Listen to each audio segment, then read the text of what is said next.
Hello everyone, welcome to channel किरोसा paramedical classes. मैं Ravi sir एक बार फिर तहे दिल से हमारे ऑनलाइन प्लेटफॉर्म पे हार्दिक स्वागत करता हूं। यस डियर स्टूडेंट्स, आज मैं आप लोगों के लिए डायलिसिस के एमसीक्यू लेके आया हूं और स्क्रीन पे आपके सामने क्वेश्चन नंबर फर्स्ट दिखाई दे रहा है जो डायलिसिस के रिगार्डिंग है। राइट डियर, टाइम को खराब नहीं करते हुए हम डायलिसिस क्वेश्चन करते हैं। आप लोग अपनी बेहतरीन प्रिपरेशन के लिए किरोसा एकेडमी ऐप को डाउनलोड करें, जहां पर आपको कंप्लीटली डायलिसिस का कोर्स मिलेगा। यस डियर स्टूडेंट, स्टार्ट करते हैं। Let's start. Question number first आपके सामने क्वेश्चन नंबर फर्स्ट है।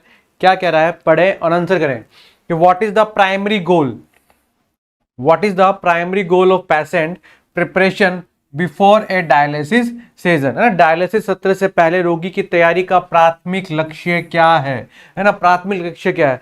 जब भी हम लोग किसी क्लाइंट का डायलिसिस स्टार्ट करते हैं, स्टार्ट करने से पहले आपका जो प्राइमरी गोल है वो क्या रहेगा। Number A, to ensure the patient is relax, ये सुनिश्चित करना है कि रोगी आराम कर रहा है। Number B, to verify that the dialysis machine is functioning,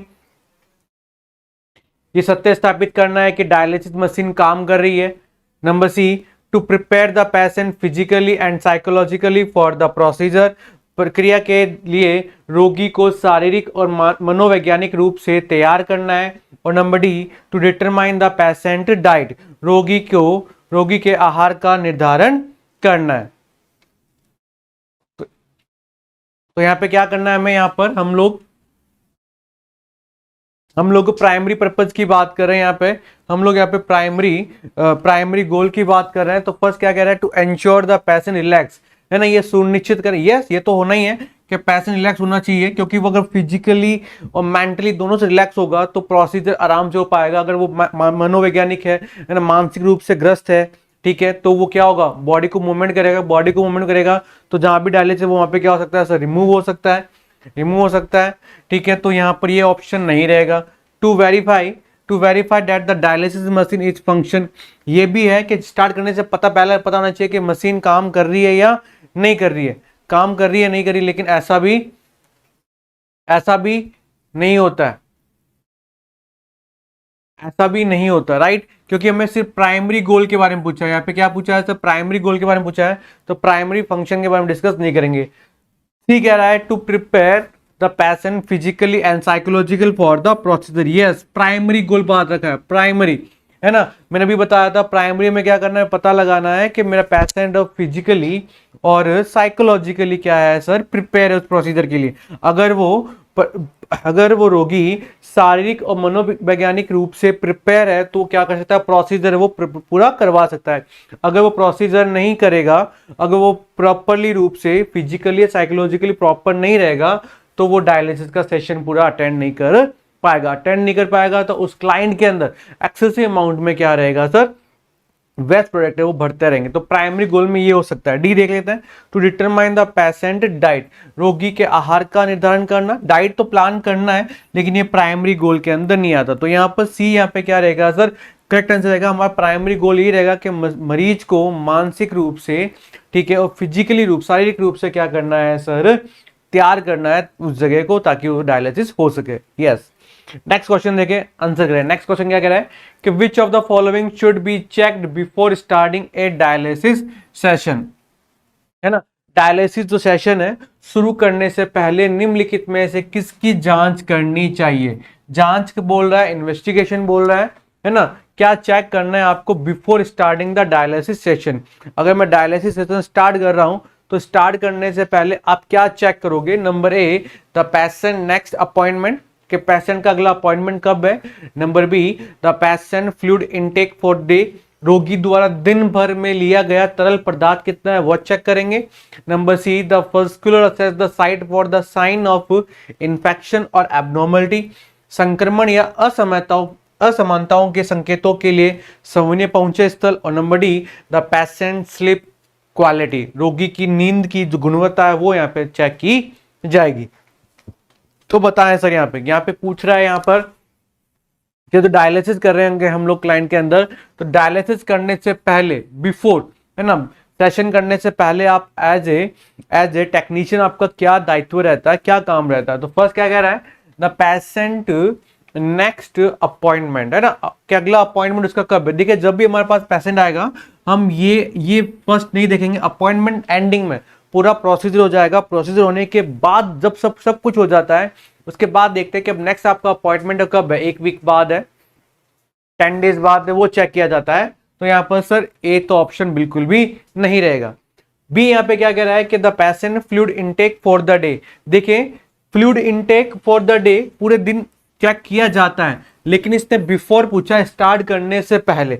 तो स्टार्ट करने से पहले है ना, हमें हमें यहाँ पर फ्लूइड इनटेक प्राइमरी यहाँ पर गोल यहाँ पर नहीं रहेगा। अगर स्टार्ट करने के बाद है ना हमें पता लगाया जाता है कि पूरा प्रोसीजर क्या रहता है, पूरा प्रोसीजर क्या रहता है वो देखा जाता है। ठीक है, नेक्स्ट तो यहाँ पे ये भी नहीं रहेगा। सी कह रहा है कि the vascular assess the site for the sign of infection और एबनॉर्मलिटी। यस, जहां पर हमने क्या किया है सर, जहां पे हमने वस्कुलर असेस किए साइट पर, उस साइट का साइन क्या है, ठीक है, उस साइन और वहां पे इंफेक्शन और एबनॉर्मलिटी का पता लगाना बिफोर कि भैया मैंने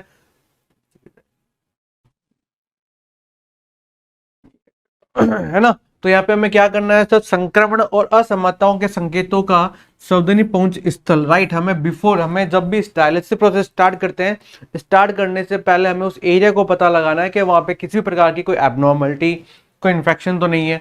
अगर पहले पता नहीं रहेगा तो बाद में सीवियरिटी कितनी हुई है उसका हमें अंदाजा बिल्कुल भी नहीं रहेगा। तो एज ए टेक्नीशियन हमें वहां पे क्लाइंट का वस्कुलर असेस वहां पे करना बहुत ज्यादा क्या है सर, कंपलसरी है। डी क्या कह रहा है कि द पेशेंट स्लिप क्वालिटी, नींद की गुणवत्ता नहीं सर, हमें वहां पे पेशेंट की जो क्वालिटी है कि स्लिप की तरह वो वहां पे चेक नहीं करना है। वहां पर एज ए टेक्नीशियन हमें वहां पे देखना है कि वहां पे किसी भी प्रकार का संक्रमण, असमानताओं के संकेतों के लिए सावधानी पूर्ण पहुंच स्थल है या नहीं है। अगर ऐसा कुछ है तो जैसे ही डायलिसिस का टेक्निक स्टार्ट करेंगे उससे पहले उस चीज को असेस करेंगे। आफ्टर दैट हम लोग वहां पे क्या करेंगे सर, ट्रीटमेंट करने का काम किया जाएगा। Is the clear? चले नेक्स्ट क्वेश्चन की बात करते हैं। नेक्स्ट क्वेश्चन क्या कह रहा है, देखें कि why it is important to measure the patient weight before dialysis. बहुत अच्छा क्वेश्चन है, बहुत है, क्योंकि जब भी डायलिसिस प्रोसेस स्टार्ट करते हैं, स्टार्ट करने से पहले एक बहुत अच्छा हमें काम करना पड़ता है टेक्नीशियन का, बहुत है, वो है सर इसका वेट, है ना, वो है वेट। तो यहाँ पे क्या बोला है कि डायलिसिस से पहले मरीज का वजन क्यों लेना जरूरी है, वजन मापना क्यों जरूरी है, वेट लेना क्यों नेसेसरी है sir. Number A, to adjust the machine setting, to calculate the correct dialysis correction, to determine the amount of fluid to be removed, और number D, to check for sign of malnutrition। है ना, क्या कह रहा है sir, जब भी हम लोग किसी क्लाइंट के अंदर डायलिसिस करते हैं तो डायलिसिस से पहले क्लाइंट का वेट लेना बहुत नेसेसरी है। क्योंकि सर यहाँ पे मैं किसकी बात कर रहा हूँ, यहाँ पर मैं किसकी बात कर रहा हूँ, वेट के बारे में बात कर रहा हूँ, यहाँ पर मैं वजन के बारे में बात कर रहा हूं। क्यों सर, क्योंकि before starting the client, before starting the dialysis session, अगर मेरे किसी क्लाइंट का वेट 75 kg है, बिफोर स्टार्टिंग, स्टार्ट करने से पहले 75 है, और स्टार्ट करने के बाद वहां उसका जस्ट बाद क्या हो रहा है सर, 80 kg हो रहा है, इसका मतलब बॉडी के अंदर, इसका मतलब बॉडी के अंदर, इसका मतलब बॉडी के अंदर क्या हो रहा है, इसका मतलब बॉडी के अंदर क्या हो रहा है, बॉडी के अंदर फ्लूइड है उसका क्या हो रहा है, इंटेक है वो क्या हो रहा है, बढ़ रहा है। और ज्यादा फ्लूइड इंटेक होने में सबसे पहले क्लाइंट को डिप्सनिया, सबसे पहले क्लाइंट को डिप्सनिया, श्वास लेने में क्या आएगी सर, दिक्कत आएगी, सांस लेने दिक्कत है। तो हम लोग क्या करते हैं, ये फर्स्ट साइन आपको दिखाई देगा, तो हम लोग यहाँ पे क्या करते हैं, यहाँ पे ये चीज असेस की जाती है। तो यहाँ पे क्या कह रहा है सर, क्यों कर रहे हैं हम लोग, तो देखें सर यहाँ पे देखते हैं हम लोग, पढ़ते हैं। चलो फर्स्ट क्वेश्चन, फर्स्ट ऑप्शन क्या रहा है, to adjust the machine setting, machine की सेटिंग को एडजस्ट करने में किया जाता है वेट। नो सर, मशीन का वेट का यहाँ पे किसी तरह का कनेक्शन नहीं है, तो ऐसा बिल्कुल भी यहाँ पर नहीं रहेगा। Number B, to calculate the correct dialysis concentration. No sir, यहाँ पर जो डायलिसिस की जो सांद्रता है उसको भी, सांद्रता की गणना करने के लिए भी यहाँ पे इसका नहीं रहेगा। Number C, to determine the amount of to fluid, yes, कि कितना फ्लूइड इनटेक हुआ, कितना फ्लूइड वहां पे क्या हुआ है सर, रिमूव हुआ है ना, निकले गए द्रव की मात्रा को निर्धारित करने के लिए, है ना, कितना फ्लूइड निकला है, उस फ्लूइड निकलने की मात्रा को लिए हम लोग क्या करते हैं, क्लाइंट का क्या करते हैं, वेट है वो वेट नापा जाता है, right. Number D, to check the sign for malnutrition, कुपोषण के लक्षणों की जांच करने के लिए सर नहीं नापते हैं सर, इसका अलग टेस्ट किया जाता है। तो यहाँ पर जब भी डायलिसिस प्रोसेस स्टार्ट होता है तो स्टार्ट करने से पहले हम ये देखते हैं कि कितना फ्लूइड है वहां पे, क्या हुआ है सर, रिमूव हुआ है, उसका पता लगाने के लिए हम लोग क्लाइंट का क्या करते हैं, बिफोर एंड आफ्टर क्या करते हैं, वेट का मेजरमेंट किया जाता है। लेकिन यहाँ पे बिफोर है तो बिफोर किया जाता है, राइट, इज द क्लियर। तो यहाँ पे क्या रहेगा सर, सी ऑप्शन। कहीं भी एग्जामिनर आपको क्वेश्चन अगर घुमा के भी दे देगा डियर, तो कंफ्यूजन मोर देन आफ्टर भी लिख देगा यहाँ पर, तो determine the amount of fluid to remove, right. तो ये हमें यहाँ पे क्या करना है, आंसर यही रहेगा। तो यहाँ पे किसी भी तरह का आपको कंफ्यूजन नहीं रहना चाहिए। चलो नेक्स्ट क्वेश्चन देखें, आंसर दें। नेक्स्ट क्वेश्चन क्या कह रहा है, देखिए, what is the recommended position for a patient during haemodialysis. बताया था मैंने आपको, there are the two type of dialysis, दो टाइप के डायलिसिस होते हैं। एक तो कौन सा होता है सर डियर, एक तो होता है सर हीमोडायलिसिस, यस डियर, एक होता है हीमोडायलिसिस, दूसरा कौन सा होता है सर, पेरिटोनियल, पेरिटोनियल डायलिसिस, है ना। दो टाइप के होते हैं, मोस्टली मशीन में जो यूज किया जाता है हीमोडायलिसिस होता है। पेरिटोनियम डायलिसिस, जो हमारे पेरिटोनियम कैविटी है वहां उनको सेमी परमेबल मेम्ब्रेन के रूप में हम लोग क्या करते हैं, काम करते हैं, लिया जाता है, राइट। तो यहाँ पे हमें पूछ रहा है कि जो हीमोडायलिसिस करते हैं हम लोग, क्लाइंट का क्या करता है, हीमोडायलिसिस करते हैं, उस दौरान मरीज को कौन सी स्थिति, है ना, पोजीशन पूछा डियर, पोजीशन, कौन सी पोजीशन रिकमेंडेड करते हैं ड्यूरिंग द हीमोडायलिसिस। हीमोडायलिसिस के दौरान क्लाइंट के अंदर कौन सी पोजीशन दी जाती है, number A prone, number B supine with head flat, number C semi Fowler position, और नंबर डी ट्रेंडलबर्ग पोजीशन। तो यहाँ पे आपके पास चार पोजीशन है सर। एक तो प्रोन है सर, है ना, प्रोन क्या होगा सर, पेट के बल लेट जाएगा सर। तो देखिए पेट के बल लेटेगा, पेट के बल लेटेगा, प्रोन पोजीशन में कभी भी हीमोडायलिसिस पोजीशन नहीं दी जाती, इससे अदर कॉम्प्लिकेशन होने के चांस रहते हैं, या जो भी साइड पर हमने जिस साइड पर हमने वहां पर कैनुला इंसर्ट किया है वो वहां पर डिसलोकेट होने के भी चांसेस रहते हैं, तो ऐसा बिल्कुल भी नहीं करेंगे। Supine with the head flat, नहीं सर, सिर को सीधा रखेंगे पीठ के बल, ये मेनली सर, ये मेनली जो पोजीशन है वो हम लोग क्लाइंट को क्या करेंगे, जब क्लाइंट को पेरिटोनियल, राइट, पेरिटोनियल डायलिसिस है तब हम लोग यहाँ पर में भी दे सकते हैं, में भी दे सकते हैं, जरूरी नेसेसरी में भी दे सकते हैं, राइट। तो ये भी ऑप्शन यहाँ पर नहीं रहेगा। सेमी फाउल, ये सेमी फाउल है ना, 45 to 60 डिग्री एंगल पे क्लाइंट को क्या करेंगे, लेटा देंगे। ये मेरे क्लाइंट है, इस एंगल पे क्या हो जाएगा, लेट जाएगा, that is called semi Fowler position. और क्लाइंट को हम लोग क्या करेंगे सर, क्या करेंगे डियर, सेमी फाउलर पोजीशन देंगे कि क्लाइंट को सांस में भी दिक्कत ना आए और इजीली है जो प्रोसेस है वो वहां पे क्या हो, चलता रहे।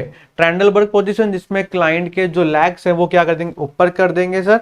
तो ऐसा भी यहाँ पे ट्रेंडलबर्ग पोजीशन नहीं देनी है, क्योंकि क्लाइंट को किसी भी टाइप का वर्टिगो, है ना, मैं कह सकता हूँ सर वर्टिगो, या मैं कह सकता हूँ सर क्लाइंट को चक्कर आना, राइट। कब, जब ब्रेन में जो ब्लड की सप्लाई है, जो ब्लड की सप्लाई है वो सप्लाई क्या हो जाती है सर, कम हो जाती है। जब ब्लड के, है ना, इमीडिएट आपने देखा होगा कि कभी कोई क्लाइंट है ब्लड डोनेट देने गया है, जैसे ही वो ब्लड डोनेट करता है 15 से 20 मिनट का प्रोसेस होता है और तुरंत उठने के बाद चक्कर आने लग जाते हैं। तो इमीडिएटली डॉक्टर क्या करते हैं, क्लाइंट के जो लेग है ना, उस क्लाइंट को सुपाइन पोजीशन में लेटा के क्लाइंट के पैर है वो ऊपर कर देंगे, ताकि ब्लड की सप्लाई कहाँ रहे, क्लाइंट के ब्रेन तक हो, और वो उसको ये कंडीशन है वो वहाँ पे क्या हो सर, रिड्यूस हो, कम हो। तो ऐस कंडीशन हम लोग क्या कहते हैं, ट्रेंडलबर्ग पोजीशन दी जाती है, लेकिन यहाँ पे नहीं है। यहाँ पे आपको पूछा है हीमोडायलिसिस के दौरान, तो हीमोडायलिसिस के दौरान हमें क्लाइंट को क्या देना है sir, semi Fowler position apply की जाती है। Is clear. चलें